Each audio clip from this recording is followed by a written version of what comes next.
Are your TikTok organic videos getting 0 views or only 1K views and you're struggling to go viral consistently? Well, watch this video, right, all the way to the end because I'm going to reveal something that could help you guys potentially make that breakthrough point of making over 1,000 views and possibly even 1,000,000 views more consistently. And so one of the biggest things is planning, right?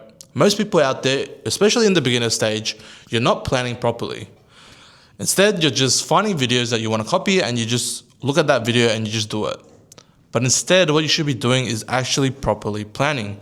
Get out a Word doc, right? And then, spend maybe 2 hours, right? Searching the keywords and looking through content to see what are good ideas and just copy and paste them onto the Word doc and maybe write a note next to it of what you thought was interesting about the video that maybe you can implement for your own content.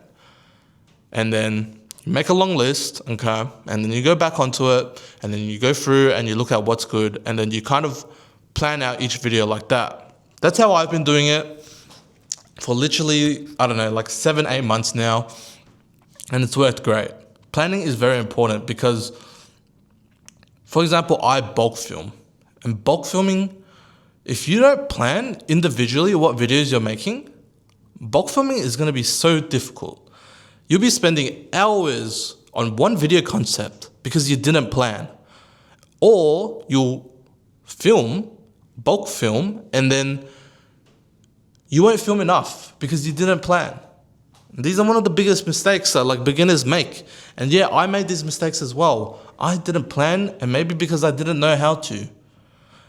So just do your research, find the videos that you think are good, or doesn't even have to be specific of those product videos, just videos within the niche, even outside the niche.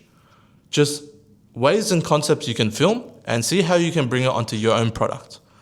And write it down to Word, copy and paste those videos so that you can look back onto it and then plan out every single day for next week which videos you want to make. That is how I've been doing it. I've been doing it for a long time and it's worked. It was one of the biggest game changers for myself was planning. Made one of the biggest difference for my videos was planning. And the second thing is controversies. And a lot of beginners out there get very confused with controversies and what controversies actually are and how to actually incorporate controversies into their own videos. And for me, one of the biggest reasons why I do go viral is because of the controversies I make in my videos.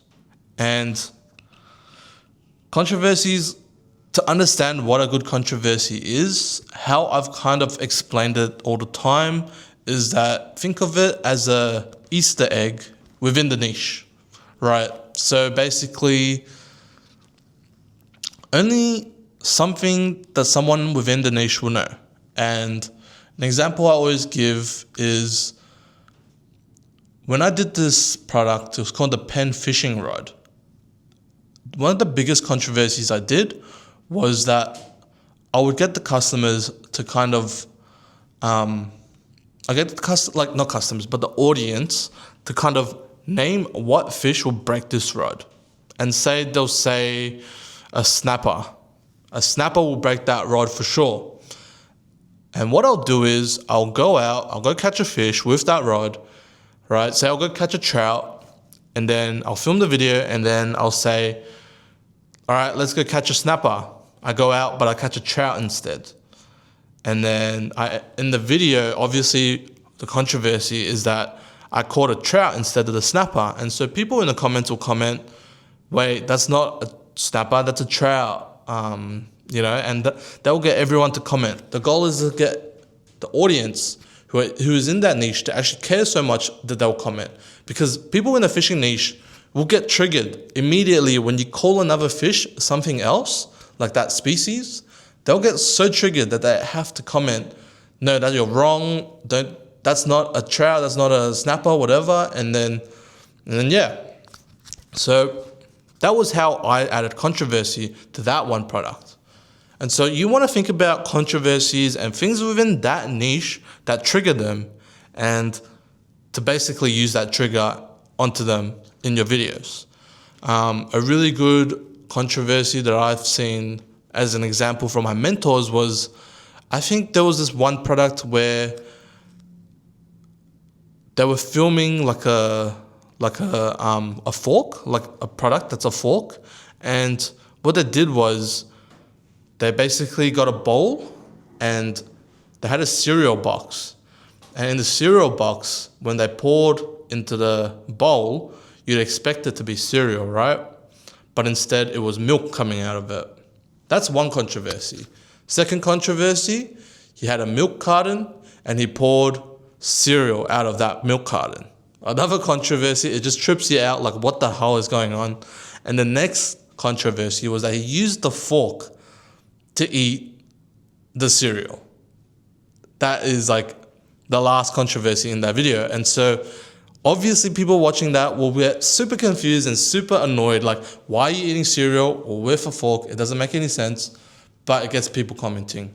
And so those are kind of the good controversies you want to use, where it doesn't really harm the product, because a lot of people will do controversies like, say, my stepmom did this or my stepdad did this.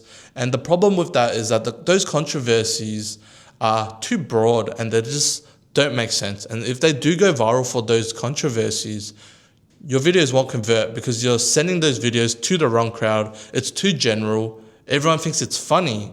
And so it's not hitting the right niche that you need to sell to.